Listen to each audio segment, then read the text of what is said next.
اعوذ باللہ من الشیطان الرجیم بسم اللہ الرحمن الرحیم وَكَيْفَ تَكْفُرُونَ وَأَنْتُمْ تُتْلَى عَلَيْكُمْ آيَاتُ اللَّهِ وَفِيكُمْ رَسُولُهُ وَمَنْ يَعْتَصِمْ بِاللَّهِ فَقَدْ هُدِيَ إِلَى صِرَاطٍ مُسْتَقِيمٍ۔ ترجمہ کنز الایمان۔ اللہ کے نام سے شروع جو نہایت مہربان رحم والا۔ اور تم کیوں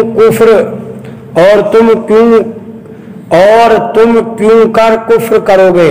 تم پر اللہ کی آیتیں پڑھی جاتی ہیں اور تم میں اس کا رسول تشریف فرما ہے، اور جس نے اللہ کا سہارا لیا تو ضرور وہ سیدھی راہ دکھایا گیا۔ ترجمہ کنز العرفان۔ اور اے ایمان والو، اب تم کیوں کفر کرو گے حالانکہ تمہارے سامنے اللہ کی آیتیں پڑھی جاتی ہیں اور تم میں اس کا رسول تشریف فرما ہے، اور جس نے اللہ کا سہارا مضبوطی سے تھام لیا تو اسے یقیناً سیدھا راستہ دکھا دیا گیا۔ وَكَيْفَ تَكْفُرُونَ، اور تم کیوں کفر کرو گے؟ یا ابتداءً صحابہ اکرام رضی اللہ تعالی عنہم سے خطاب ہے کہ اے جماعت صحابہ رضی اللہ تعالی عنہم، تم کافروں کی طرح آپس میں کیسے لڑ سکتے ہو جبکہ تم حضور رحمت للعالمین صلی اللہ علیہ وسلم کی صحبت یافتہ ہو اور ان کی زبان مبارک سے قرآن مجید سنتے ہو۔ اس آیت میں عام مسلمانوں کو بھی اس اعتبار سے نصیحت ہے کہ ہمارے درمیان قرآن موجود ہے اور حضور اقدس صلی اللہ علیہ وسلم کی تعلیمات موجود ہیں، تو پھر آپس میں نفسانی لڑائی کس طرح ہو سکتی ہے؟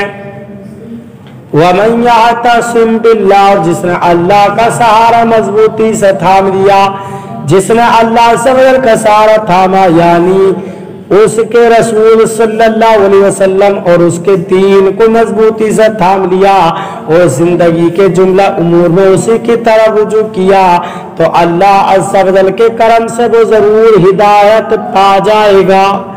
یا ایھا الذین آمنوا اتقوا اللہ حق تقاتہ ولا تموتن الا وانتم مسلمون۔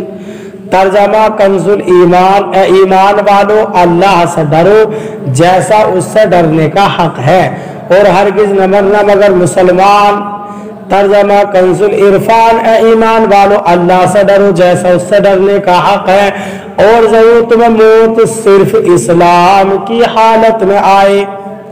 اتقوا اللہ، اللہ سے ڈرو۔ ارشاد فرمایا کہ اللہ سے ایسا ڈرو جیسا ڈرنے کا حق ہے۔ اس سے مراد یہ ہے کہ بقدر طاقت اللہ تعالی سے ڈرو۔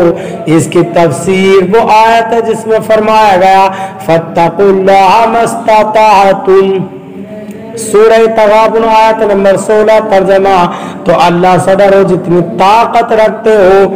نیز آیت کے آخری حصے میں فرمایا کہ اسلام پر ہی تمہیں موت آئے۔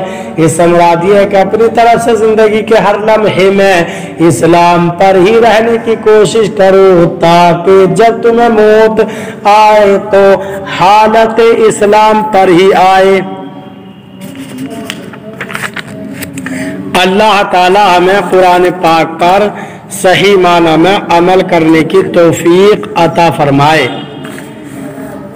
برادران اسلام، آپ تمام ہی حضرات سے گزارش کی جاتی ہے کہ خود بھی قرآن پاک کی تلاوت، ترجمہ اور تفسیر سماعت کیجیے اور اپنے عزیز و اقارب اور رشتہ داروں کو بھی شیئر کیجیے تاکہ آپ اس کے ذریعے صدقہ جاریہ کے مستحق ہو جائیں۔